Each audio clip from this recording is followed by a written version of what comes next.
Welcome to In the Desert of Set, a pagan and occult website by G.B. Marion. I'm G.B. Marion.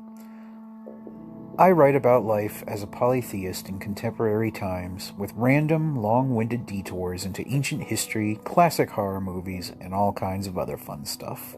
Won't you join me for today's adventure?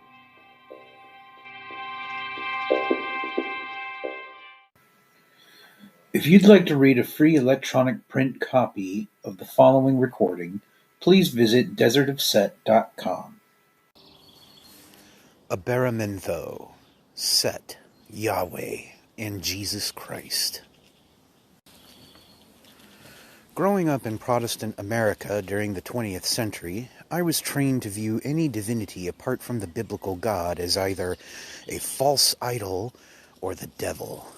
Even being raised by nominally Christian parents, it was impossible to escape such mental conditioning. This really became an issue for me when I came to Set in 1997. As his presence grew stronger and I realized I was a Setian, people told me everything about this was demonic. Some were willing to accept that my God doesn't really fit into that scheme and that he marches to a completely different theological beat. But I wasn't so great at explaining these things back then, and even the people who listened to me weren't getting the full story. The people who weren't willing to listen didn't care, concluding I was simply insane, possessed, or both. It especially hurt when I encountered this attitude from other pagans, and it made me oversensitive to the subjects of Christ and Satan for quite some time. I don't feel too ashamed about this, as there was not exactly a surplus of mature Setian adults for me to learn from as a kid. I had to learn how to conduct myself on my own, and while it was rough, I think I turned out okay. I know there are others who have dealt with similar growing pains too, and I just want to say you are not alone. Since keppering from the rowdy Typhonian foal I once was to the generally grouchy but more agreeable jackass I am today, I gained access to better literature on Set and learned some things that mellowed me out on this stuff. And I met other people who really did learn to accept me as I am, including not only other Setians, but pagans, atheists, agnostics, and even some born-again Christians too. I even relearned how to enjoy Alice Cooper after discovering he's an evangelical. Just what the hell or heaven happened? Well, first I learned of Set's appearances in the Greek magical papyri. He is not only called Typhon or Seth in these texts, but also things like Ablanoth and Alba, Lerthemino, and Kolkoi Tontonon. No one really knows what most of these barbarous names or vocus magici really mean, but a few have been translated, including two that are important to this discussion, Sabaoth and Aberamentho. Sabaoth is a Hellenized corruption of a name for the Hebrew god who was identified with Set by Greco-Egyptian syncretists. In the earliest years of the Common Era, the polytheist world reacted to both Jehovah and Set the same way the monotheist world reacts to Satan today. Some thought the God of Israel is really Big Red in disguise, and that Jews were actually descendants of Set. As far as most people knew or cared, Setians and Jews were both serving an evil god that demands we have sex with donkeys, cannibalize kids, and poison local wells to spread plagues.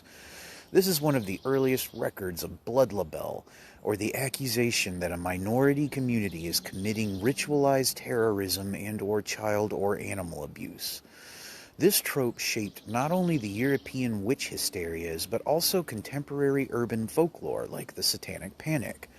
Conspiracy lovers still believe there is a global cabal of Satan-worshipping witches engaging in unspeakable acts, and Jews and pagans are both still conflated with this fictitious anti-religion today. Aberamentho means Lord of the Waters, which likely refers to Set sublimating and controlling the Chaos Serpent.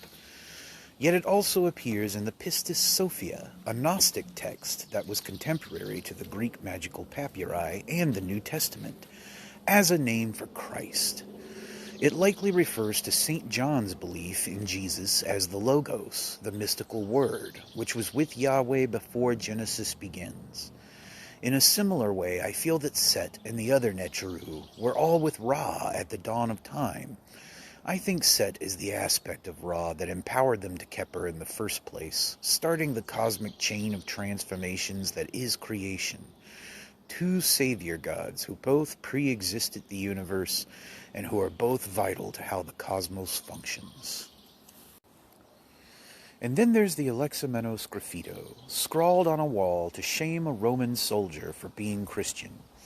It shows the poor guy praying to a cruciform, donkey-headed Jesus, and it's the earliest known image of the god at present. Christians had to meet for worship in spooky catacombs at night for fear of literally being thrown to the lions. Their polytheist neighbors saw them as lunatics worshipping an executed cult leader, and the idea of the Eucharist led to accusations of cannibalism. While the Alexamenos image does not refer to Set directly, he is implicit in the form of Christ's equine head. Donkeys are sacred to Set, and they were maligned, abused, and murdered for this very reason at the time.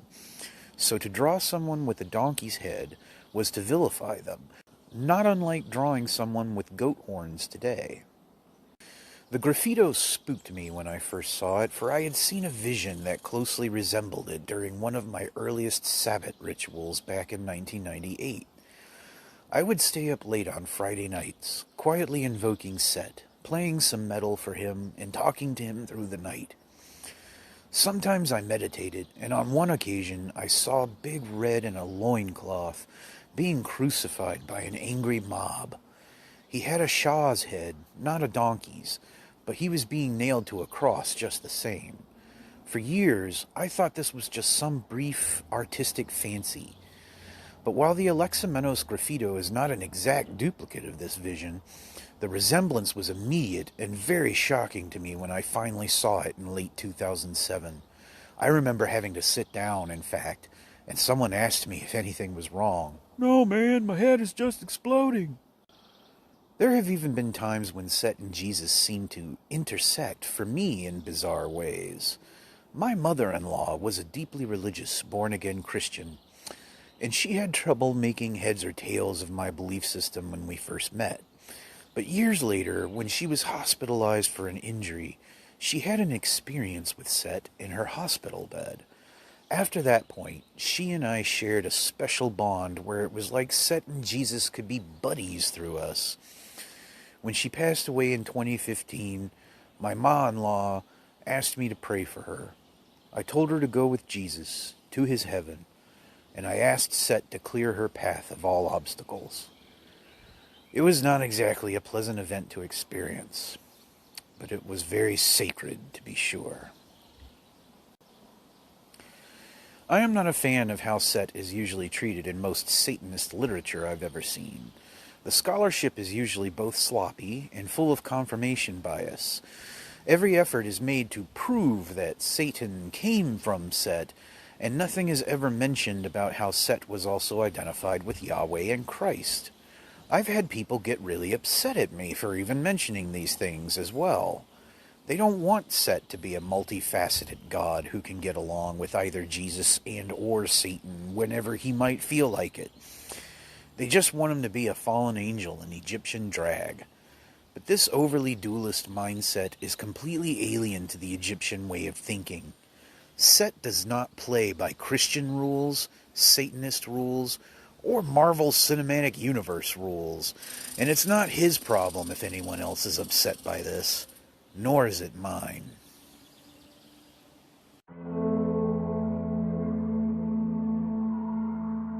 Thank you so much for listening. If you enjoyed this sermon and you'd like to read some more, please check out desertofset.com. I hope you have a wonderful day. Set bless.